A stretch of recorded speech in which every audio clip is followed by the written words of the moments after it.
Our response has been measured, strategic, and coordinated, aimed at minimizing potential disruptions to our exporters. As part of our diplomatic outreach, the ministry immediately reached out to the U.S. Ambassador to Fiji, Her Excellency Marie DeMoe, on the 14th of April, 2025. This meeting allowed us to raise our concerns directly with the U.S. mission at the earliest stage and seeking an audience with the U.S. trade representatives as a matter of urgency. The USTR, Honorable Speaker, is the U.S. agency that is responsible for USA's international trade, commodity, and direct investment policies and negotiations. At the meeting with Her Excellency, we focused on attempting to gain a clearer understanding of the intention and underlying rationale behind the proposed tariffs. The discussions were held in the spirit of partnership with a view to preserving the momentum in our bilateral relations over several years, but clearly articulating the adverse implications of tariffs on the Fiji economy and our exporters, most of which we know are our hard-working farmers in Fiji. Following this, the hard-working trade team, led by the Permanent Secretary, engaged swiftly in meetings with senior officials at the office of the USTR. Over the last 2 years, Honorable Speaker, we have been cultivating some strong relations with USTR, and this has helped greatly as we sought an urgent meeting with the ambassador of the USTR. Last Wednesday, Honorable Speaker, the 16th of April, 2025, a high-level meeting occurred between myself and the United Nations Trade Representative Ambassador, His Excellency Jameson Greer. The meeting was positive, with both sides reaffirming the long-standing Fiji-US relationship and expressing a commitment to deepening trade cooperation.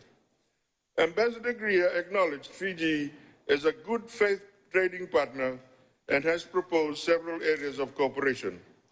We have both agreed to task the senior officials to advance technical discussions and maintain momentum towards a mutually beneficial outcome.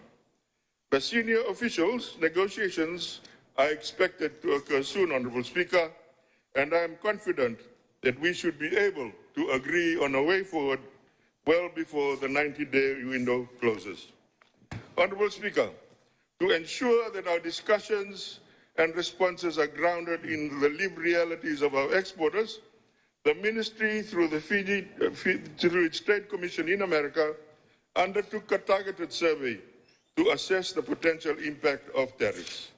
This outreach involved Fijian exporters across the diverse industries and sectors, including agriculture, food and beverage, skincare, and fisheries. The objective was to capture both immediate and long-term effects on their operations, market access, supply chains, and relationships with smallholder farmers who are integral to Fiji's export economy. The findings drawn from the written submissions and follow-up conversations have provided critical insight into sector-specific vulnerabilities and are helping shape an evidence-based strategy and our case to the USTR. In addition, sir, we also have engaged with some of our very close regional partners, in particular Australia and New Zealand, in terms of furthering the tariff discussions. Honorable Speaker, in order to finalize discussions, we are working closely as well with the Biosecurity Authority of Fiji and the Fiji Revenue and Customs Service in preparation for upcoming negotiations. And finally, Honorable Speaker, well before the tariff action, Fiji has been progressively broadening its trade relations in the last 24 months with all its development partners. The approval of the IPA with the European Union, the Interim Economic Partnership Agreement, will provide access to the EU market under global sourcing provisions.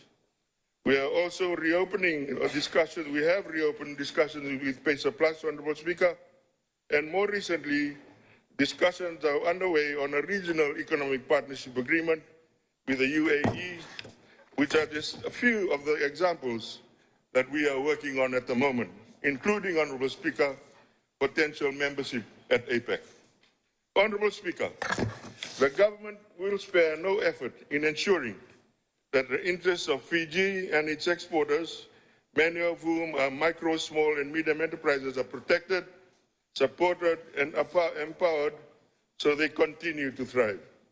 I urge honorable members of this House on both sides to stand in solidarity with our farmers, exporters, and support government in its ongoing efforts to engage the United States in good faith with a shared aim of securing a fair and enduring outcome for our people.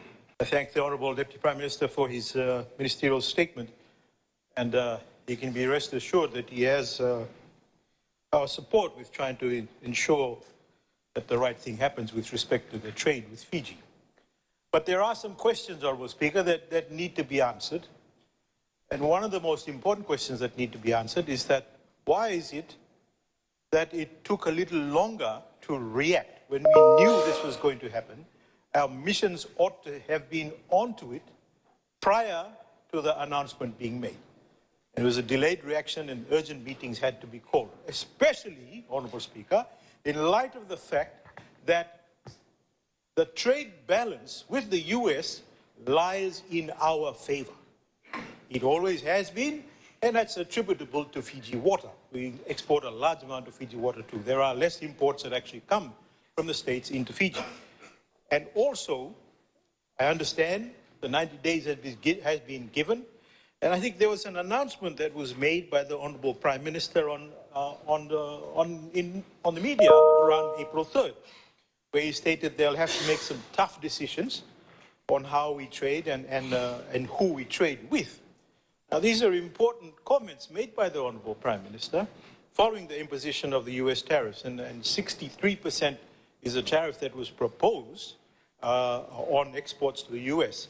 What is going to happen to our exports of Fiji water is a question that everybody needs to be able to answer. These are the things that needs to be answered. Now, the other thing also, the Honourable Prime Minister said the world is bigger, and I quote, the world is bigger than the US. So I'm assuming that he's backing that up with, okay, we can open up some more trade with some other countries. And I hope, Honourable Prime Minister, that we had some discussions along those lines with Singapore. That is a market that we still haven't really tapped into with respect to, especially those diversified products that Mr. Honourable Deputy Prime Minister is talking about. Especially because we all know that Singapore literally imports everything from all around the world, and I think we don't send much out to them at all. It's a huge market for us, and I know this much, sir, that they don't even need trade agreements. It's literally very easy to get in there, so long as the biosecurity lines are clear, and I think we've established a lot of protocol and pathways into Singapore already. We need to make use of that to find some kind of a balance with respect to these tariffs. And it's very important for Fiji at this stage, the critical stage, that we do this at breakneck speed, especially in light of the fact that, as I said right at the outset, Honourable Speaker, the balance is in our favor. Losing that would be huge for Fiji, and it is Fiji water that's actually going to suffer. Honourable Speaker, we are, in fact, in the Pacific, one of the biggest losers when it comes to the rest of the Pacific Island countries if these tariffs that currently are suggested in terms of with respect to Fiji.